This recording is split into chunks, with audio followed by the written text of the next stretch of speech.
Okay, let's start. Right? Second session start with something called nodal analysis. Right? So what we did earlier was mesh analysis, which primarily looked at, I guess, branches. Now we're looking at nodes and see how it works. So I'm going to tell you little pieces of information, and then I will put it up to a problem. We'll solve the problem and then come back later and tell you how the problem can be solved. Right? Rather than explaining everything to you and then doing the problem, I'll first do the problem. Then I'll come and explain all the nitty-gritty details that will go into trying to understand the problem. Okay, so I'm going to bring back something from your first I guess lecture. If you had a resistor, other side is grounded, you understand this will constitute a branch, right?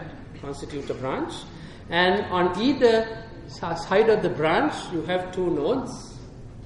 You understand what you have here as the node is grounded, so you will have, I guess, voltage at that point to be equal to 0. And over here, if you have A and B, it's better to do it that way. So you have VB to be equal to 0, and this is VA, and we understand this voltage drop is VA minus VB, or you can put it in one subscript saying VAB, right? So this voltage drop is considered to be VAB, which is VA minus of VB. Now, if I take this, basically this particular branch, and then I actually, I guess, mark this current to be I have an equation, right? I have an equation. If this was R, I simply have an equation that says I have an equation that says capital I is equal to VA. Take away, I know that VB is equal to 0 over R. This is what we did when we started the course. The first day itself, I think in the second or the third slide, I said this is how the VAB sort of notation works. So this is a kind of a branch that you would see in your, I guess, network. Now also, you can have a branch that has probably, it's AB, right? R1 and R2. There are branches with more than one resistor. Still, there is no problem if this current flow is capital I. You know, I can be found as VA. Now we don't put the 0 here because we know it is 0. Or maybe we'll put it 0 over, you got you got R1 plus R2. This is also something of a circuit branch that you would see. Then probably you will also see a sort of a branch which has a resistor and a voltage source. We have seen this kind of branches also in our system. So this is VA, if this is R and that is E, and if this is I, you can easily obtain an expression for, you understand, if this is 0, that is E. So this drop that is going across this particular resistor is VA take away E. So you have I being equal to VA take away E over R.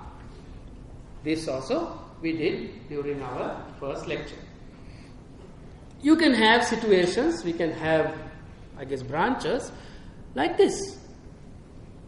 We don't have anything else. This is connected to ground. We don't know what I is, but we know this voltage is equal to E. You can have such situations also. I we don't know because why? We have always said if it's a voltage source, it is if it is an independent voltage source, we understand voltage across it is fixed, but inside you can have the currents will change. And then you also have some sort of situations where you have a current source like this. We don't care anything about it. If there was I and if this was I1, we know I is equal to minus I1. Right? Or if you have a circuit like this could be also be a branch, I don't know. If you have a branch like this, we know if it is a current source like this, in the branch you need to have the charge flow or the current flow to be equal to I of the current like this, but the voltage, we don't know, could change. Right? You can have a situation something like this. This also could be some branch that you are going to use. Again, we don't know. We don't know what this value is, and also despite what you have at R, any R value, you also realize I is again. This is I is again equal to minus I1. So these are the different branches that you may see in your electrical circuit. So now this is our starting point. Now this stuff is taken from the first I guess lecture that we did. Now we'll look at a very simple circuit. Here is the circuit. We'll do it as an exercise, and then we will come back and start to look at each different technique. Right. So here we have a source. We have another resistor, and then on the other side you have a current source grounded. This is E, R1, this is R2, this is I, which is equal to like 1 ampere. This is 24 volts. This is going to be 6 ohms, and that is going to be 12 ohms. This is a circuit. Now, in the previous circuit, we were looking at loops, right? We were generally looking at loops, and we identified these as measures, and then we did our problem. Basically, in this nodal analysis method, what you're going to do is the first thing you're going to do is not identify the loops, but identify nodes in the circuit. Now, for the circuit you are seeing on the board, can you tell me how many nodes are there? So now immediately you are going to ask us the question, what is a node?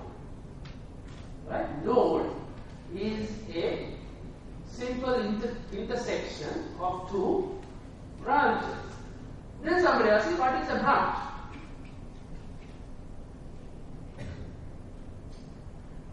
What is a branch? What you call a branch is something which has one or more, I guess, resistors or sources or some element. That's a branch. Right? Good. Now tell me how many nodes are there? Is it 1? Is it 3? Is it 4? Or is it 6? 6. Anybody else?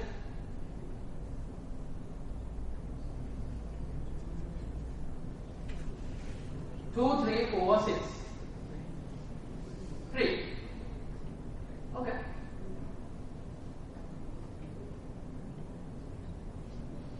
So 6 and 3. Nobody goes for 2. 2. You can roll a dice. So let me look at this. Now in my head, I look at this. What I really see is this.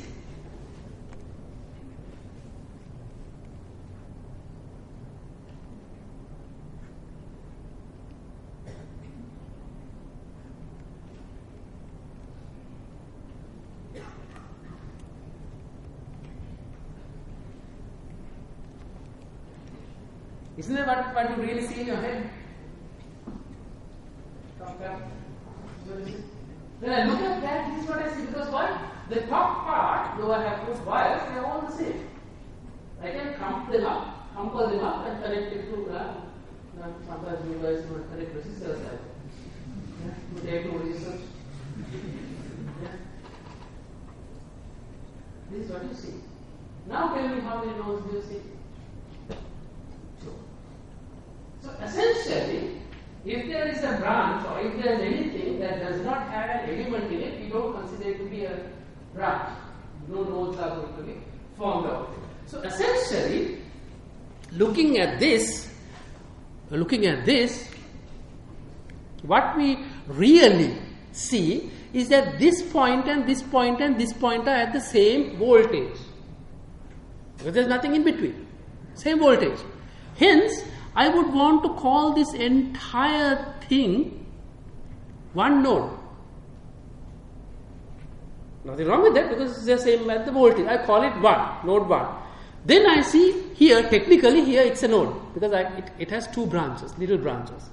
But in the earlier slide I said, okay, resistor plus the thing can be a branch and I know the equation for that. Hence, something tells you don't put a node there. It might become more harder for us to solve the problem. Right? But here, we realize all of these things are at the same like voltage. So, all of these things are also considered to be a node. So, immediately what I have is, this is node number 1.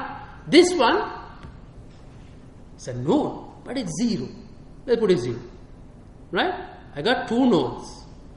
Now here what we do in this nodal analysis, as opposed to what we did in the mesh analysis, we identified the measures in that, and each of those measures were planted with what? A loop, current, and then we started the analysis. Here what we do is we identify the nodes and stamp this node with a voltage. Earlier it was a loop current that we use. Here we are going to use a node voltage. See, that was I, this was V. So here I would call this V1. All of these are V1s. This is V0, we know it's 0. Now, in the previous case, we had mesh analysis. Once we identified these measures and we put all those things, what did we do? We applied the Kirchhoff voltage law. Here, something tells you, I am not applying the Kirchhoff voltage law, I will apply what? Kirchhoff current law. If you apply the other voltage, here I am going to apply the Kirchhoff current law. Now, when I apply it, and it says what? It says, if I have a closed surface in my network, the currents going in and out of this surface, when you add algebraically, it should be equal to 0. Each node, I apply this. So if I have a single node, how many equations do it have? 1. If I have 2 nodes, I have 2 equations. 3 nodes, I have 3 equations. 100 nodes, 100 equations. But in your examination, 1, 2, and 3. Nobody would give you a 0 node, 1, 2, and 3. Right? This is a single node equation. Okay, fine. Now we know this. Now what do? We have to mark. We don't have to mark, but since we are doing it for the first time, I will mark. Mark the currents that are going through this. You don't have to. I would, in fact, I would even advise you against it. But since we are doing it the first time, let's mark it so that I have an equation that I can generate. Tell me, right? What is I1? Now you go to the first slide I did a little while back. It is V1. Take away E over R1. This is from the first lecture and again reiterated in the second lecture, and it will be used in the future as well. Remember, some time ago you learnt and you dropped it off. You can't do that now here because we are going to pull everything from here and there and then use it as we go along. So we know I1. We know I2 is V1 take away 0. Of course, sometimes we don't put 0, but at examinations, if you want to, you put 0 so that I know you know. Right? Same? Yeah? Not the rest of it, but I know you know. Then we have R2. Current is known. Fine. Then I3 is minus 1.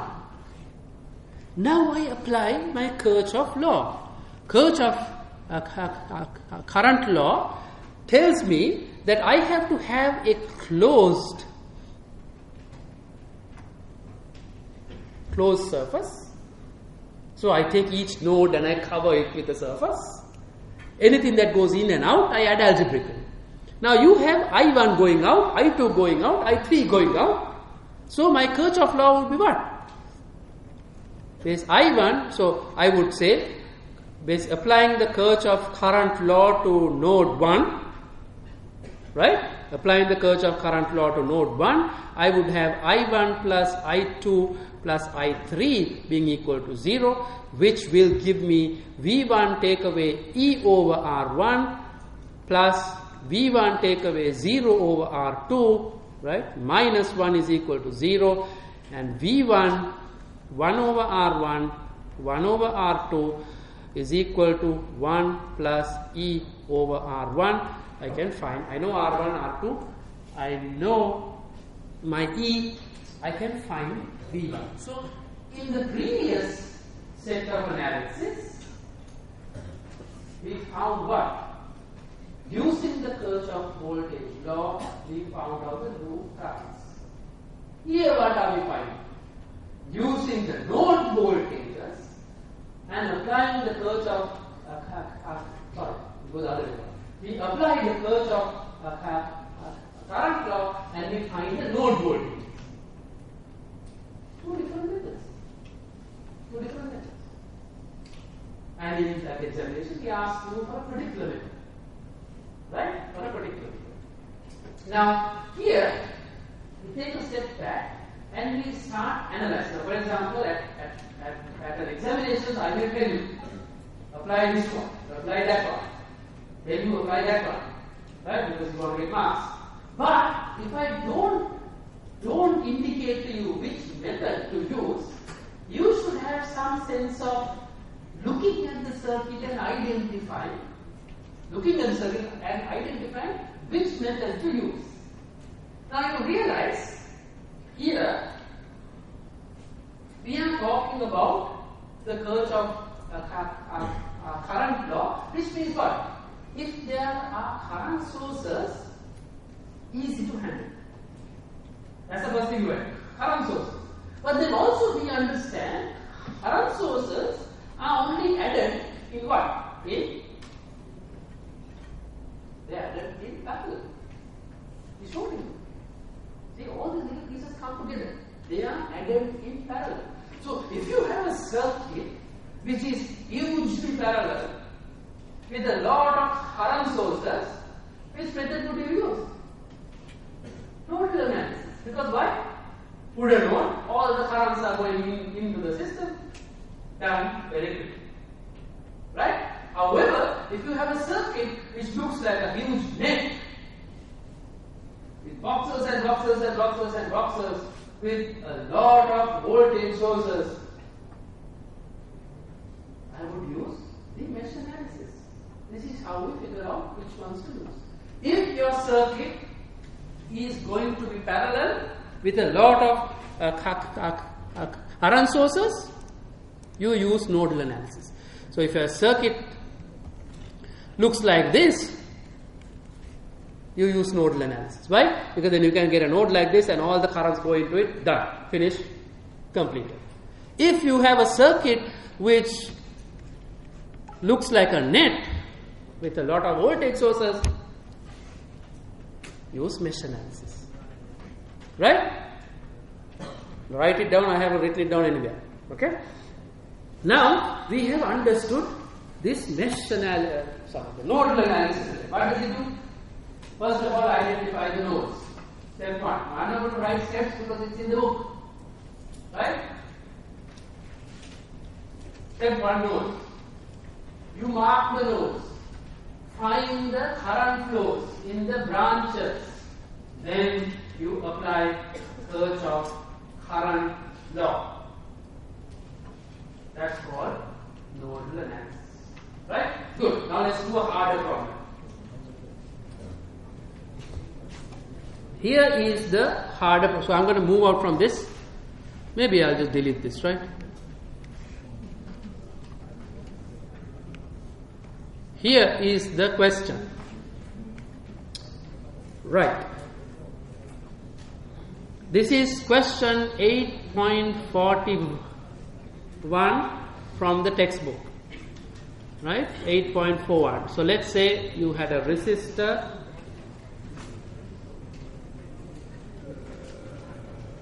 current source,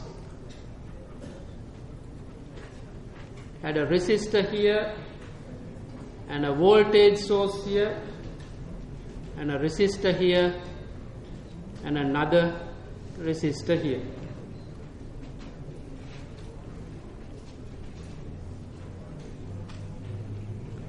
This is R1, which is 8 ohms.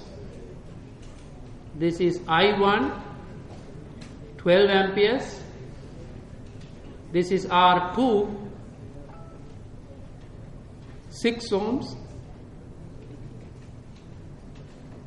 This is E, and equal to 54 volts.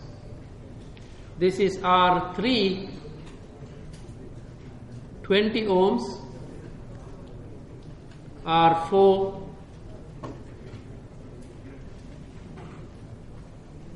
equal to 5 ohms. Okay. Now also, ladies and gentlemen, you got to be very careful. Now this particular circuit can be made easier. Can be made easier by doing what? I can put these R3 and R4 together because they are in parallel. I can add those two to R2 and I can bring it down to a single resistor and a source. Yeah? But don't do that. Unless I specifically ask you at an examination to do this, don't do that. Right? Because I am trying to check your specific abilities at an examination. So, you got to be smart but not too smart.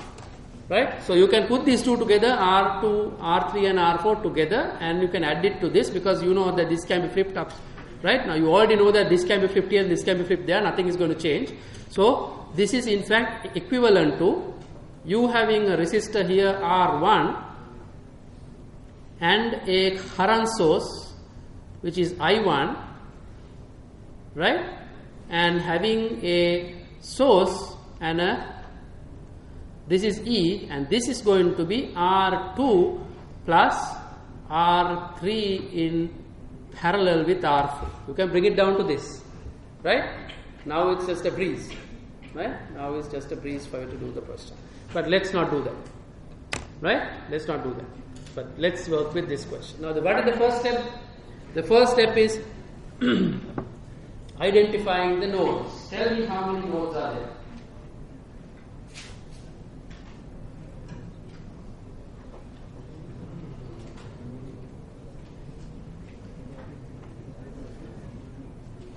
Yes? How many nodes are there? How many nodes are there excluding the ground node? Let's put it that way. Excluding the node which is the ground. How many? Two. Anybody agree with that? You agree? No. So then how many do we have? 3, okay. You got them including the node and the ground? Okay, fine. If it is not there, it's 2. So you agree. Right? Okay. Here. In your head, if there is a link, you can bring it together. So here, let me. You realize these 2 points, there is nothing in between. This value of the voltage is the same as this value of the voltage. Hence, that is a node. Here, I can technically put a node, but I will not. Because why? This whole thing can be taken as a branch. But here, you have this value of the voltage equal to that value of the voltage. So, this is a node. Then you understand the ground node is a node. So, in fact, you have 2 nodes. right? In fact, you have two nodes, that is node 1, this is node 2, that is the 0th node, right? Good, now you got that part basically worked out. So I call this voltage V1, this voltage V2, right? Now I have two nodes. How many equations would I get here? 2 equations. If I get 2 equations, if I want to find out V1 and V2, I have to use the Cramer's rule. So let's see how it is done. So you would immediately find out this node. So I would put a closed surface on the node. Any current that is going in and out of it should be added algebraically, right? This seemed to be okay, no problem here. This value is V1, take away 0. V1 take away 0 over R1. I know this current. This is already known going out, it is I1. This one, let's say it's going out. Let's say this is going out, but we have to find it. Now this is a little tricky part. In the earlier one, when we found out this particular current, you realize one side was grounded. Now this one, the other side is not grounded.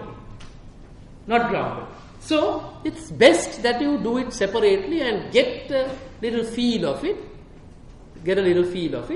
Then apply it here. So let's say I take this, which is that. I have marked this, let's say this was I, marked it I, and then I know this voltage is at V1, this voltage is at V2, see this side is at V2 and that is E. Let's call this point voltage to be Vx. What is Vx? Now if you had V2 to be 0, Vx would have been E. No problem. Vx would have been. Now what is Vx? Vx is equal to what? Yes?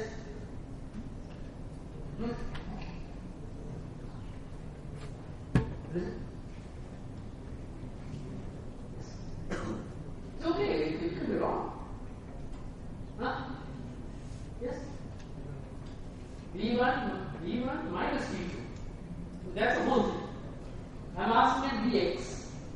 This is just on top of that E. Is it E? I told you, if the other side was grounded, it would have been E.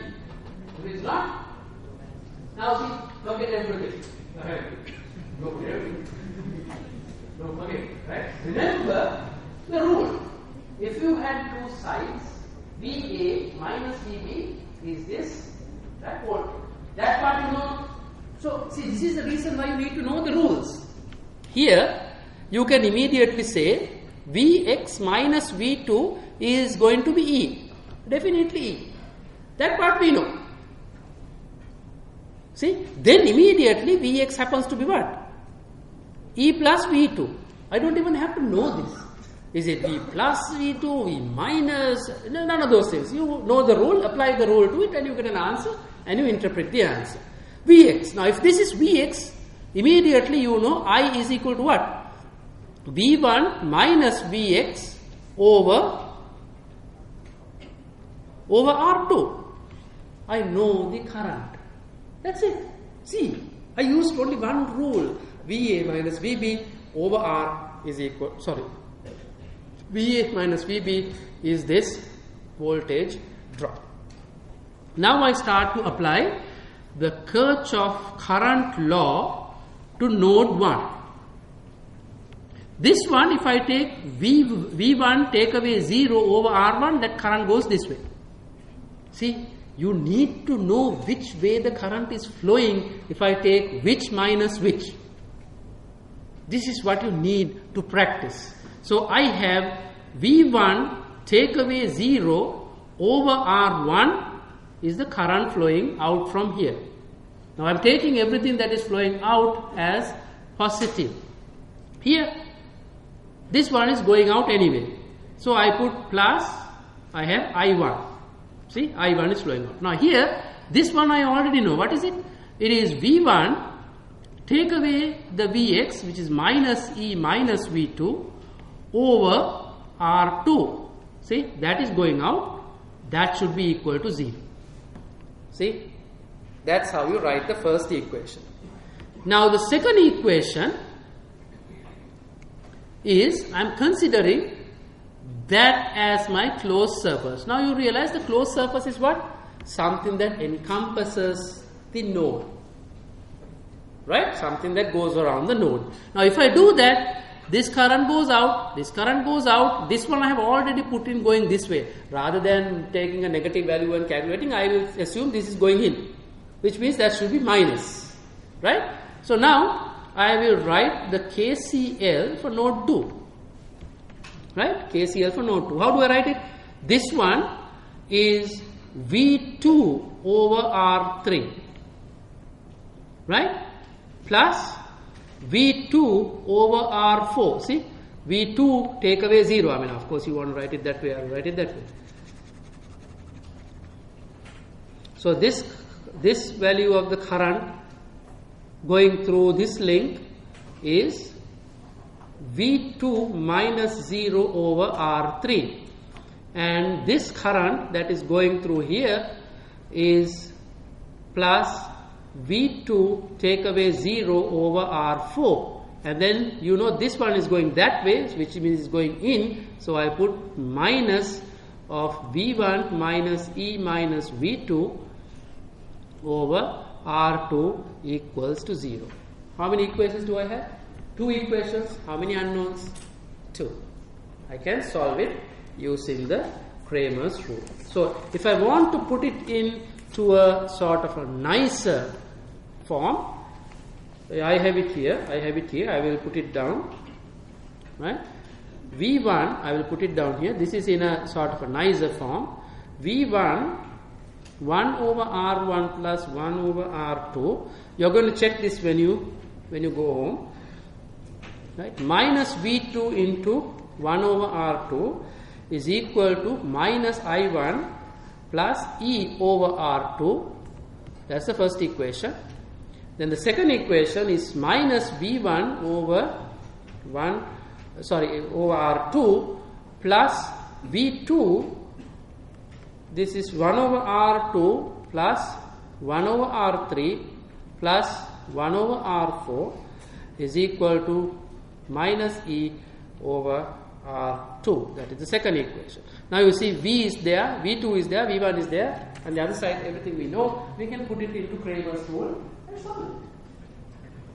Now what we need to do is get some experience solving such problems. Right? But I want to make a little change and show you some additional information before I leave. Right? Now this is straightforward, right? Not really rocket science, as long as you know how to identify the nodes. And how do we do that? By practice. Right? By practice. Now, I'm going to take this same circuit without any changes. I'm going to take this same circuit, this one. Right? I'm going to take this to this side.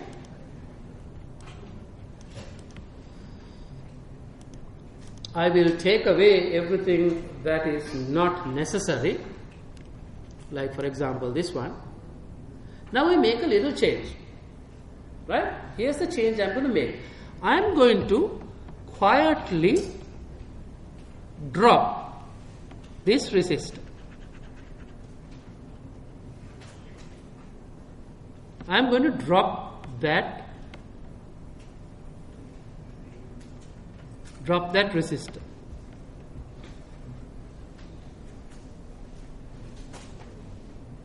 Now, if I drop that resistor,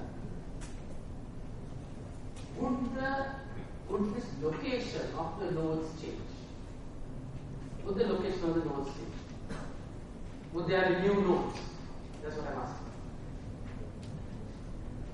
Would there be new nodes? Probably not. Right? Probably not. Because now, tell me LB. How do I apply the Kirchhoff current law to the first one? How do I apply the Kirchhoff current law? Write it down. You write down the equation of the Kirchhoff current law for the first one. Check it out and see. What is the Kirchhoff current law for the first one?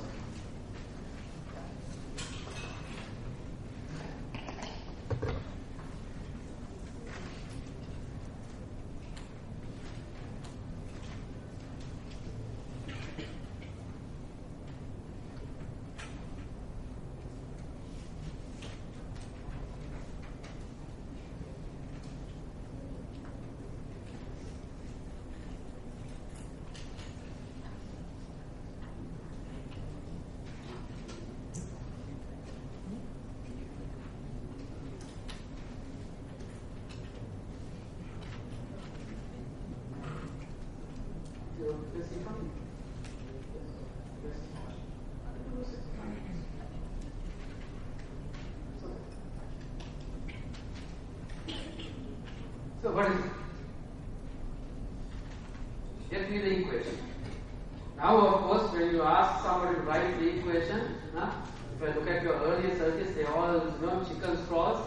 This circuit is perfectly drawn, scale, lines, lot of time to put the resistor one up, one down. Yeah? You're giving me enough time to get tired and go and do the problem myself. What does it look like?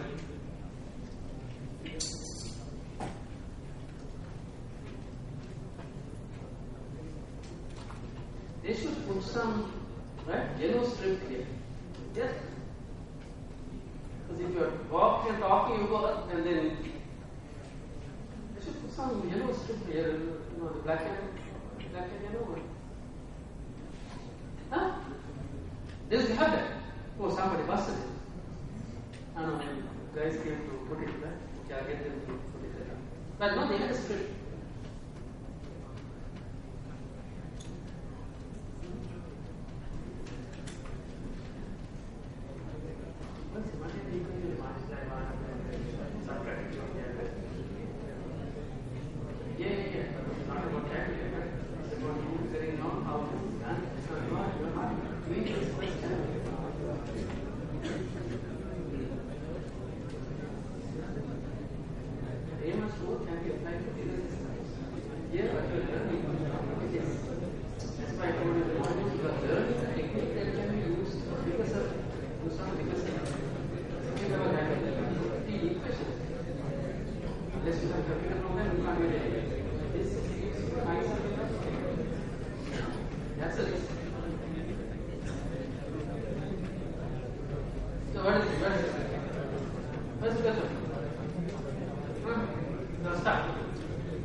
Okay, the first one is V1 over R1.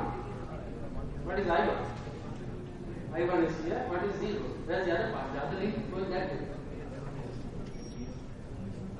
Right?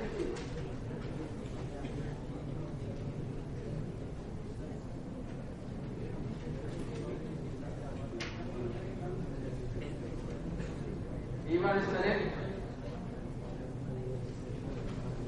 Okay, technically you are right, but you haven't told me why. Yeah, technically you are right. Now, you realize I gave you a rule. So, by the way, there was this gentleman who asked me a question.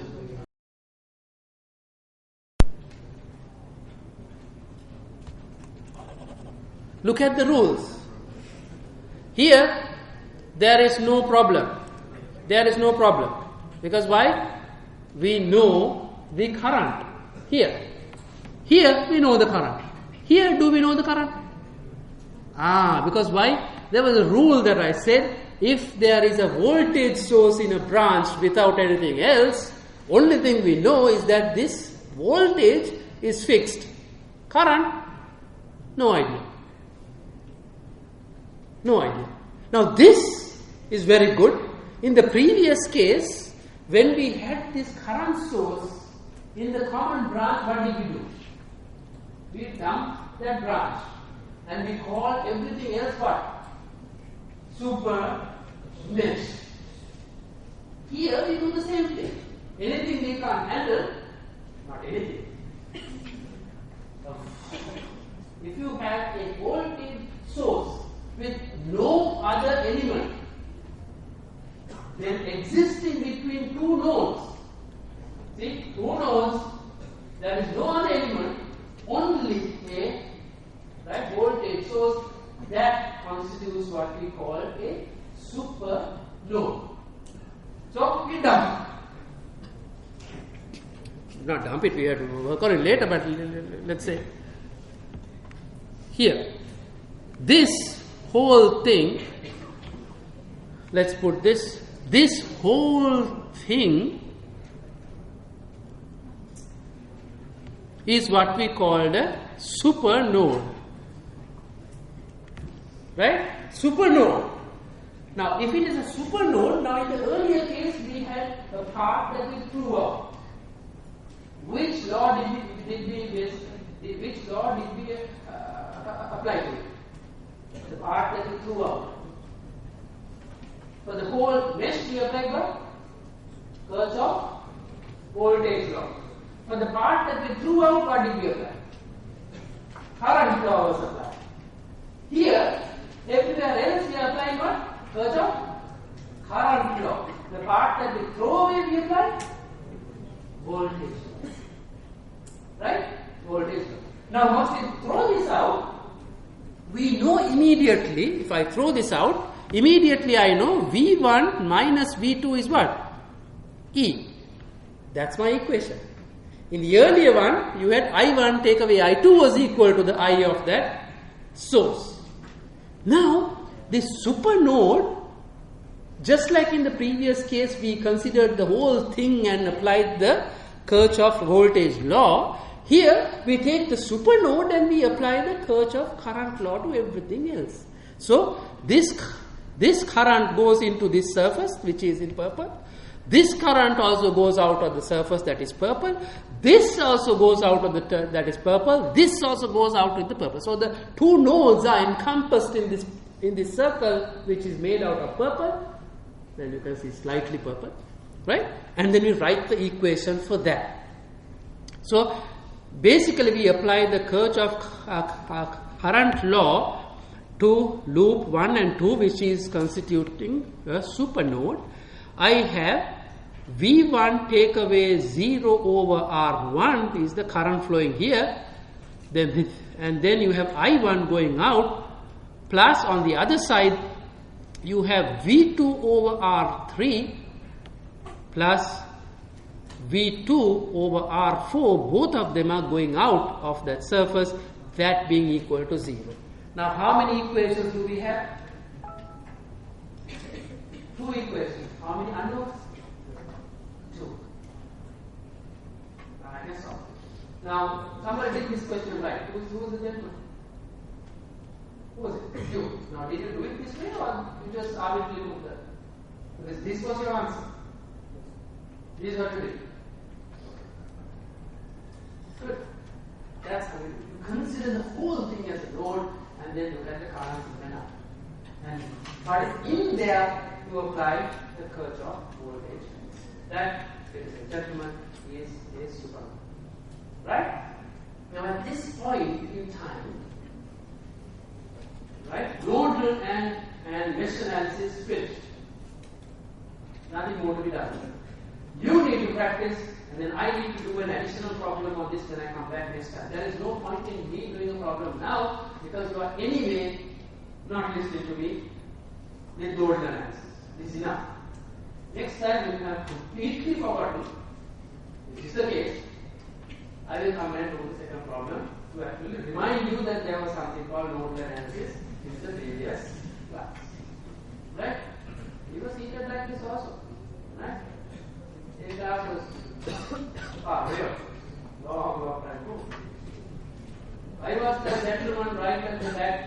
like nodding away, sleeping.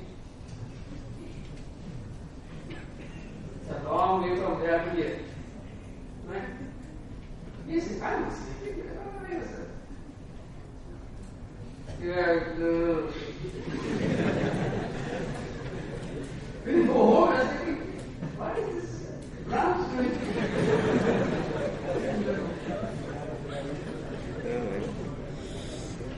Okay.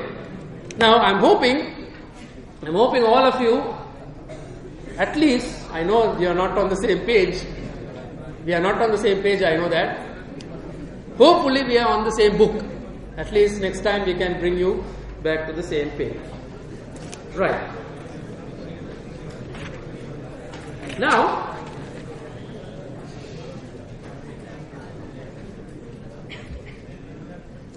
right?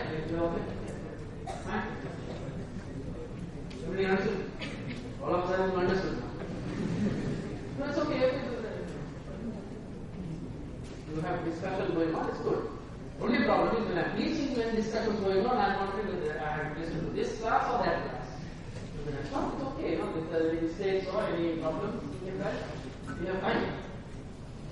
Half an hour, I have another 10-15 minutes to go the work. So I can ask a question if you want.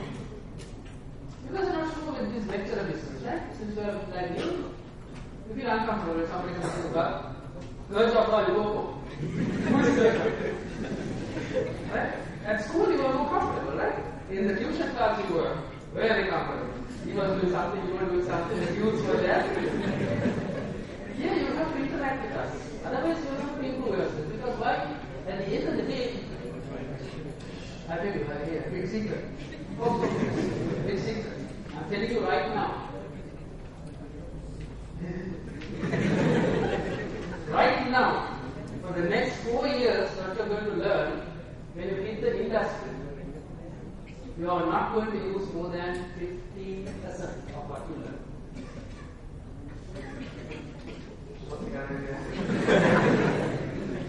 Not more than 15%. Almost 85% of what you're going to learn. Have you ever heard a guy going to his electrical grid substation and saying, let's supply current of your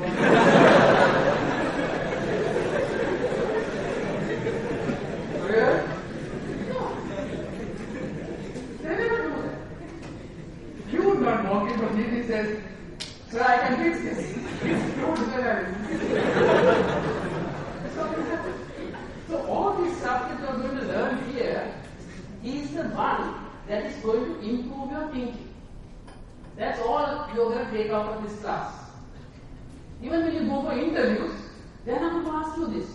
Do the integration. At the interview, they are not going to ask you this.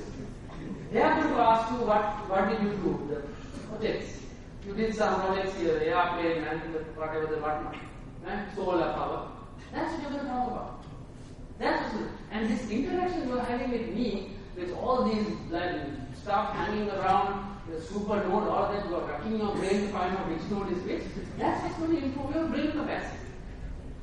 If you can do all of this and pass the exams, at the end of the day, you are improved. That's what you require from undergraduate studies. But A-levels, I was an A-level examiner, I set papers quite fast. And sometimes I sit and cry. Because I was doing a paper that was not done by a lot of people, but you have large papers hanging like basic physics, they have a marking scheme. And then half of the people would be dead scared to go outside the marking scheme. So if the teacher came and said A equals B, if you were to write simple A equals simple B, wrong. You would be out there if you were smart. And if you did not do exactly what the teacher said, you'll be out there. So I'm always saying, all entrepreneurs are out there in the street. If you do better, you're worse. Because you did exactly what the teacher told you to do.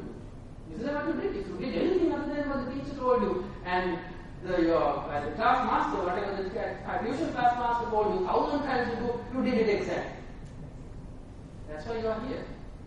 But that doesn't improve you, did it? Did it improve you? No, it doesn't. My mom is asking the question. I think I told you this also, right? All the other examinations, edX, all kinds of examinations, there's only 1/3 of the stuff that we do in our advanced level. 1/3. We do 3 times as more. Did we go to the moon? Did we make a car? Did we make a cycle? Did we make anything? The car already made, sir. Yeah, who made the car? Electric super car, 900 horsepower. Right, that's the Vega. Yeah.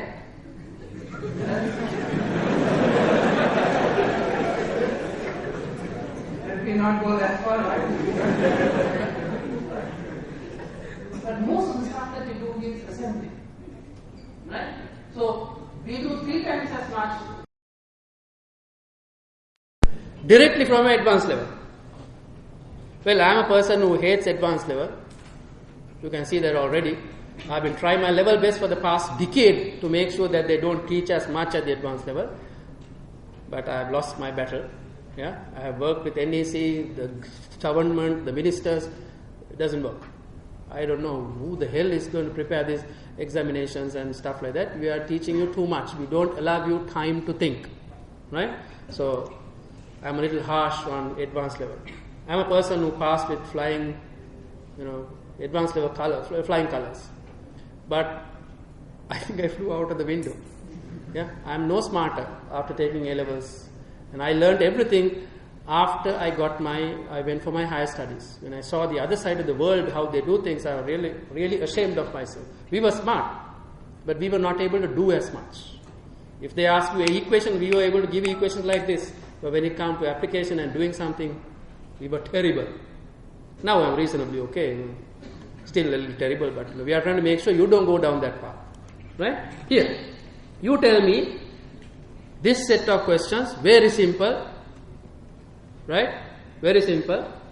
If I have a circuit and if I have an output from the circuit, if this side is open, immediately I know the current flow from the circuit out is equal to 0. Yes, do we agree? If it's open, nothing has flown, right? Current cannot be flown. But there is some voltage that is not equal to 0. This situation in your system is called an open circuit. Right? Now we know this now, open circuit. Now if I take the same right network and I connect it up with a resistor, and if I want to make sure that this I is equal to 0, whereas V out is not equal to 0, what is the condition I need to apply to R? What is the value of R? So I want to make it an open circuit. Now, this is my answer. Yes. R is what? 0? Infinity. There is nothing called infinity, but big number. Right? Right? So you have to send your R. Of course, don't put R equals infinity because there is nothing called infinity. We can only reach infinity. Right? That is an open circuit. On the same count, if you had a circuit, if this was hooked up with this wire, you would have I, right, not being equal to 0. There will be some amount of current flowing out from the system. But you understand V out is equal to 0 because why? There is no resistance, so there is no voltage drop. This is called the short circuit. Now we are going to need this when we come next time, right? And then also I can have the same with some resistor, and I want to ensure I is not equal to 0, whereas V out is equal to 0. What is the condition that I am going to impose on R?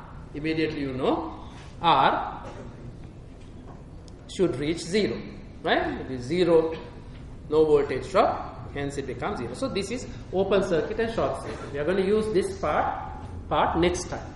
Now, we want to go a little bit further. Now, we have always used this as the voltage source. Let's say this was Vs, voltage source was this. Now, what does it mean when I have this voltage source? Is something that will ensure across the output nodes you have a fixed voltage value. So, even if I connect here a short circuit, which you should never try with our equipment up here, very expensive. Home, you can do anything, right? Not here. If you apply a short circuit here, still the output voltage is what? Technically should be V, ideal sources. But of course we understand there is no ideal source, right? There is no ideal source. If you keep on decreasing this value of resistance that you connect to this, what happens to the voltage? Voltage will drop. In your advanced level, we called it loading. Have you heard of that word? Yes? I don't know what it's called in I guess singular, but it's called loading. Now, this is the I guess ideal case, right? But I want to give you the practical voltage source. A practical source has a small resistance in it, right? This is the practical source. A practical source has something called the internal resistance, which is supposed to be very small, in the range of about 50 ohms. If you go upstairs to the, so not upstairs, you go upstairs, you can't see anything, downstairs, right? You run upstairs, there are voltage sources, right? Go downstairs to the lab and look at this source, voltage source, turn it the other side, back, you have specifications written. It says internal resistance is less than 50 ohms, very small.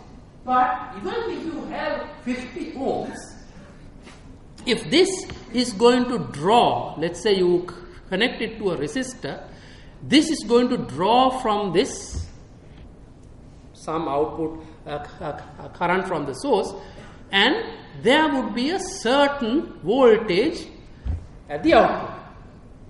Now earlier we had a certain voltage of the output which was equal to Vs under any condition, no voltage drop. But if I look at a practical situation, we realize if this current is going up, this voltage is going down, this voltage is going out, we have an equation that says V out is equal to Vs minus, you have I times Rs. Now you realize if Rs was 0, which means ideal case, you would have V out being equal to Vs. But Rs is not equal to 0, it's a small value. So if it's a small value, and if we keep on decreasing this R value at the output, if I keep on decreasing this R at the output, what is going to happen to I? If I keep on decreasing R, yes, the I will increase. More and more it comes closer to a short circuit, the current flow from the circuit will increase. Now, in this equation, Vs is fixed, Rs is fixed. If I increases, what happens to the output? It decreases. This is what happens in the practical circuit. The moment you bring down the R, voltage of the output drops, because in all sense, though you have that fixed and that fixed, if this is increased, Vs minus IR becomes smaller and smaller. So if you increase I, it drops down. Right? This is what is called loading, source loading. Right? Now this is not the important part. Now basically the part that is most important for us is this.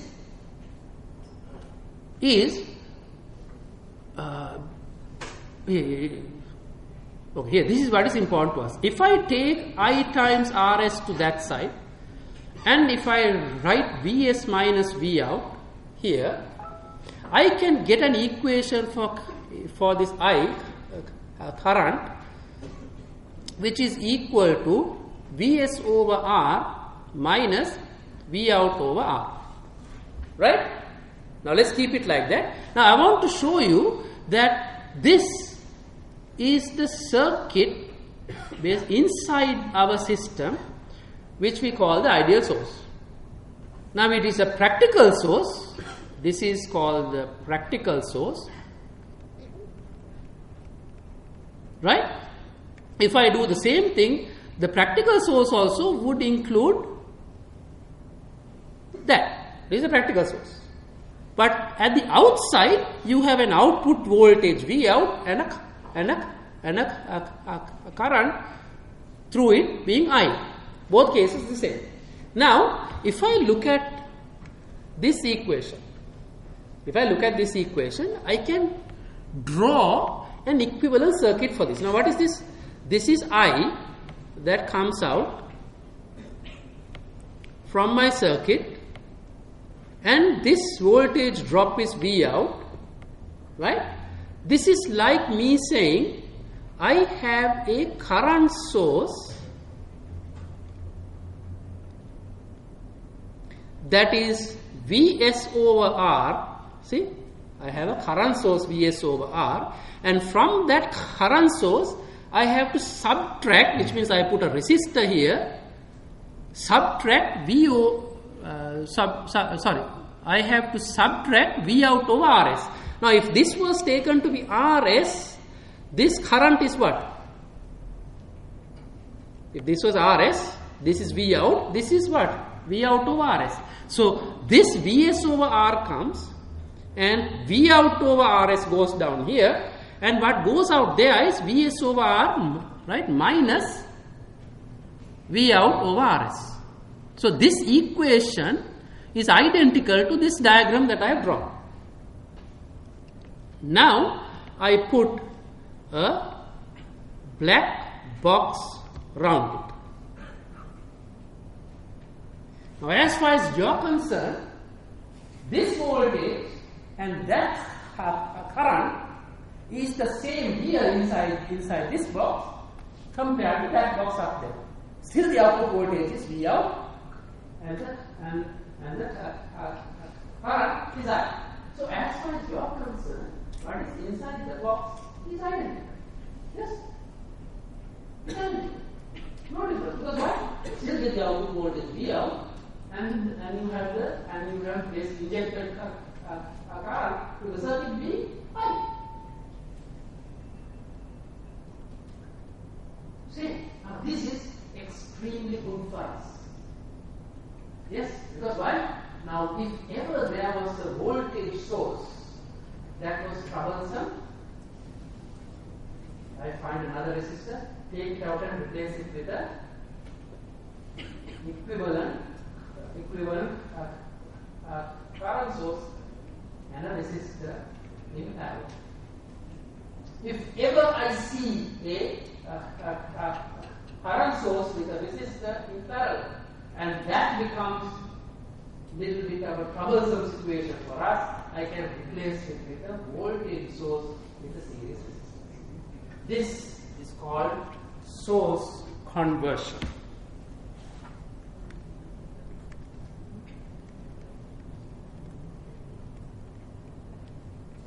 This is brilliant because you can equate that to this.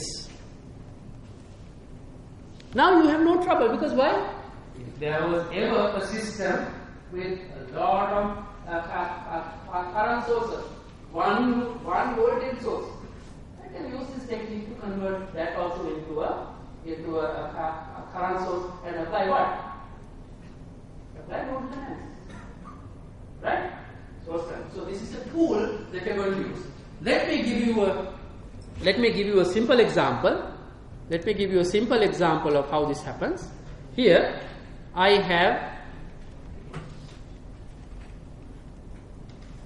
this is 2 ohms and 20 volts. This is completely equivalent to a current source which is equal to 20 over 2 and a resistance of 2 ohms. There you go. So I got this, I can replace it with that. I got that, I can replace it with this. Right? Now, of course, this is equal to 10 amperes. This is ohms, this is volts. Now, if I go back and look at this, I could have replaced this with what? A current source in parallel with a resistance, and my problem would have been easy to solve. Right? You go home and check it out.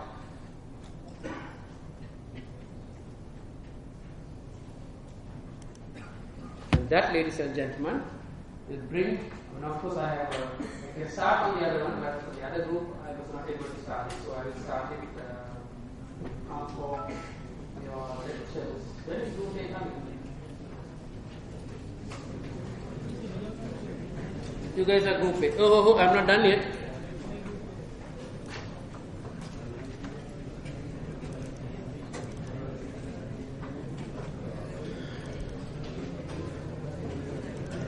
Nobody saw this, right? Here, February. You guys are A, right? Okay.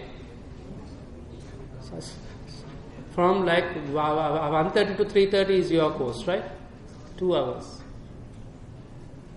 So when you come back, I'm going to start teaching you superposition, which is another tool to make your circuit analysis very easy, and then start on something called Norton's theorem. Right? Those are the two things. So please look at the book when you come. So during the day today, what have we done? We have learned up to now several things. Voltage divider. We have learned about the current divider. We have learned about